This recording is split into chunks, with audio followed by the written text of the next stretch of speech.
Cholo Iván, forced by his father to work for a drug trafficker at a young age, learned to defend himself in the world of drug trafficking like a fish in water.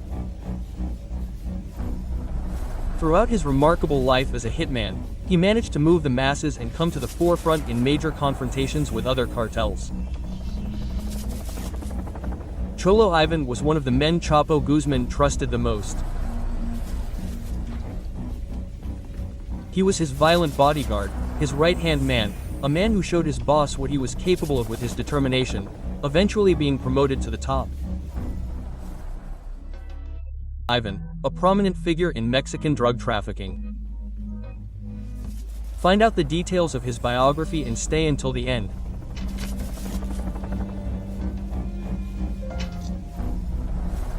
Jorge Iván Gastélum Ávila, better known as El Cholo Iván, was born in May 1981 in the municipality of Badiraguato, Sinaloa, Mexico, the birthplace of the world's great drug lords. At the age of 14, he entered the terrible world of drug trafficking as a toll collector. His father, as Chapo Guzmán's gunman, offered his son to the head of the Sinaloa Cartel so that he could also get involved in the business, since according to him Jorge Iván was old enough to do so.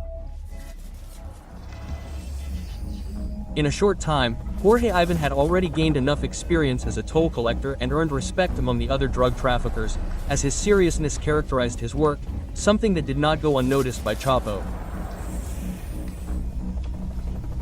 He quickly promoted him to become his gunman, and soon after he had become the boss of the Los Mochis Plaza. Here, Cholo was already supervising 200 armed men, thus controlling drug trafficking activities, both in the Mexican city of Guamuchil and its surroundings. His rapid rise in the world of drug trafficking was something he took to like a fish in water. For Cholo Iván, assuming responsibility for drug trafficking crimes was something that happened every day, something that became part of his nature. Everyone who knew him called him by one of his two nicknames, Cholo Iván and Vago. This man came to lead the theft of more than $8 million in gold from a mine, at the same time smuggling fuel in a completely illegal way.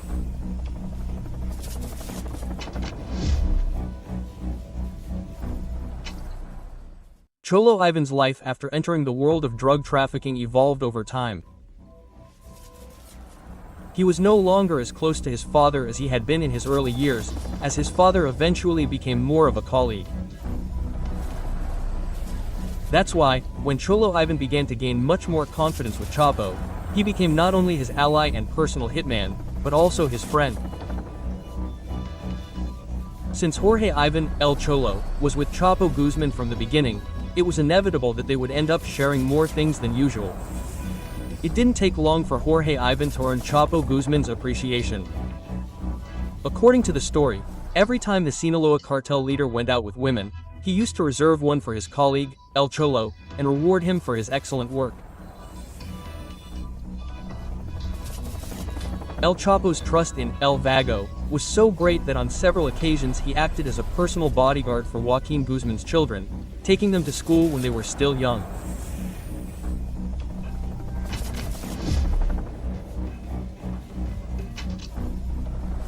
In 2006, Cholo Iván was arrested for the first time by federal police in the Mexican city of Culiacán, the capital of Sinaloa, during a military operation and charged with homicide and crimes against public health. Among Jorge Iván's possessions were methamphetamine, cocaine, and marijuana.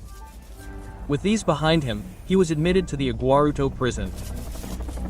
However, the security of this institution would not be sufficient, and with only 3 years left, Cholo Iván escaped in the most extravagant and eccentric way possible.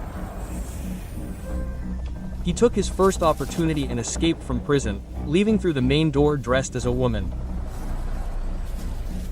At the time of his escape, precisely in August 2009, at the time when the war between the Sinaloa Cartel and the Beltran Leyva Cartel broke out, a music festival was being held inside the prison, a party full of alcohol, drugs, music, and even sex workers, which Cholo took advantage of and used the distraction to escape.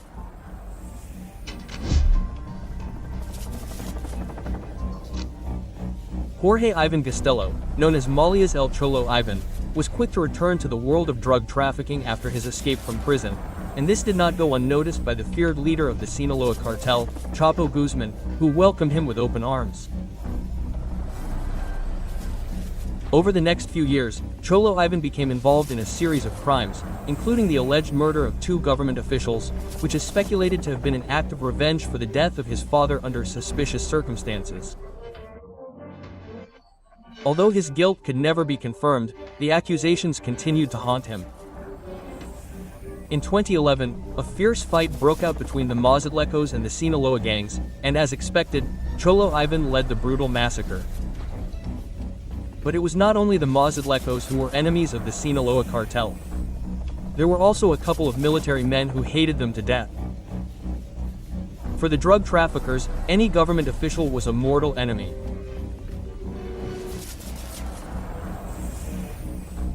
In November 2012, a group of officers received orders to capture El Cholo Iván, resulting in a deadly confrontation that claimed the life of his beloved girlfriend, Maria Susana Flores Games, known as Susie, a beautiful and attractive young woman with a promising future in the world of beauty pageants and catwalks, who had been competing since she was 4 years old.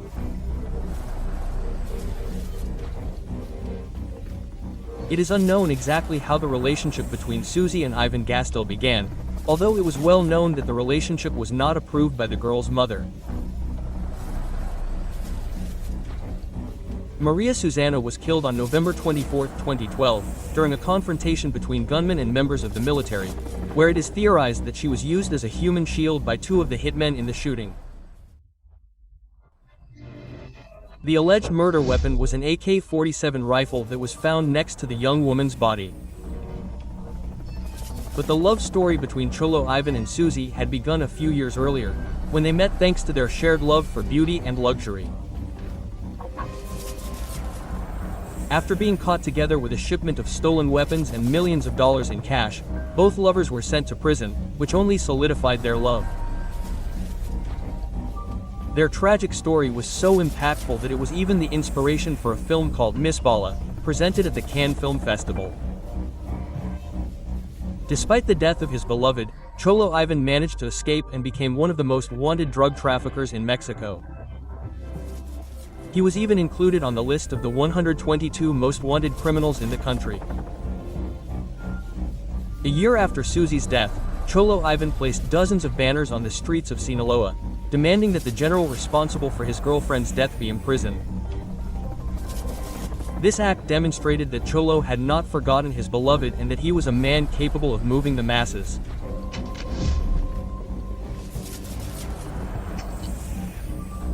Cholo Iván became a legend, and despite being a man intelligent enough to keep a low profile and not draw unnecessary attention, he was known everywhere. Wherever he went, everyone knew about him. They feared him and knew everything he was capable of. He became the chief of the plaza in Baja California Sur, a strategic position of great utility that served as a space to keep watch and act as a lookout for El Chapo, thus preventing any enemy group of the Sinaloa Cartel from daring to cross his sacred territory. That position was ideal for a man of Cholo Iván's qualities and characteristics. He was an expert leader who always had between 200 and 300 people at his service for whom he was responsible and who functioned as his personal army. Iván Gastélum was a determined and cold-blooded individual. He was always at the forefront, leading his men in interesting and complex strategies typical of a high-ranking military officer.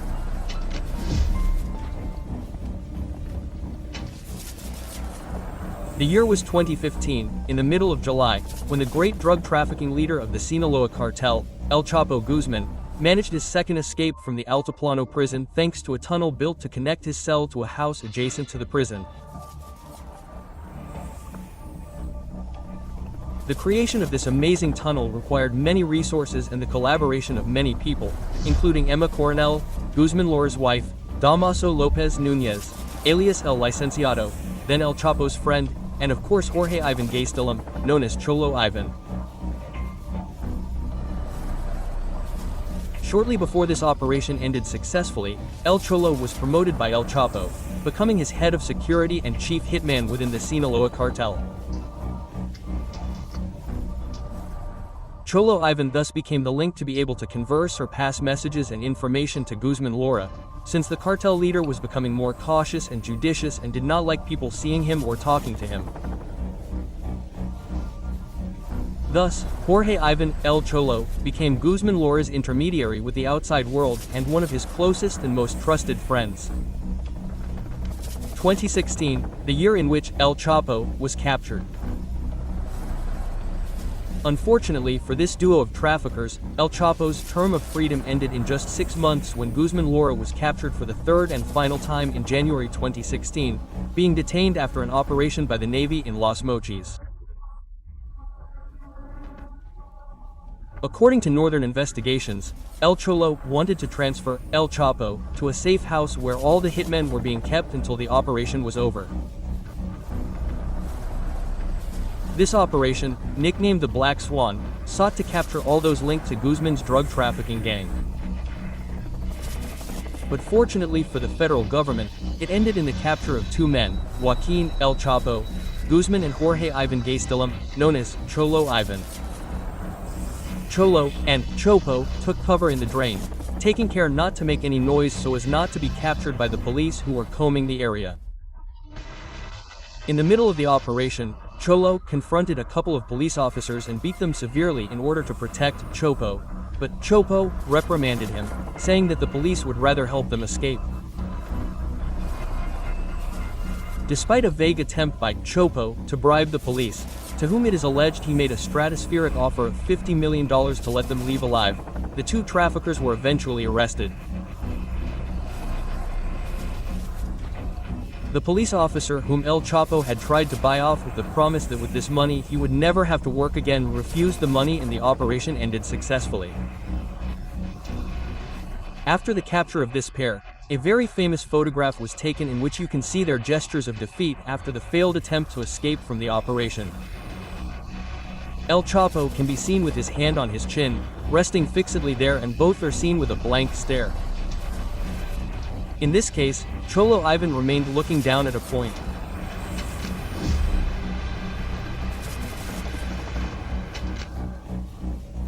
On January 19, 2017, Cholo Iván was extradited to the neighboring country, the United States, considered responsible for drug trafficking of exorbitant amounts of drugs and other crimes and wanted by the Federal Court of the District of Columbia. After the judge's decision, Cholo had to remain in the Oaxaca prison until the Mexican government acted in accordance with the extradition treaty and he was taken to the United States. While in the northern country, Cholo was tried and sentenced. The sentence handed down was a verdict of life in prison with the possibility of parole after 30 years.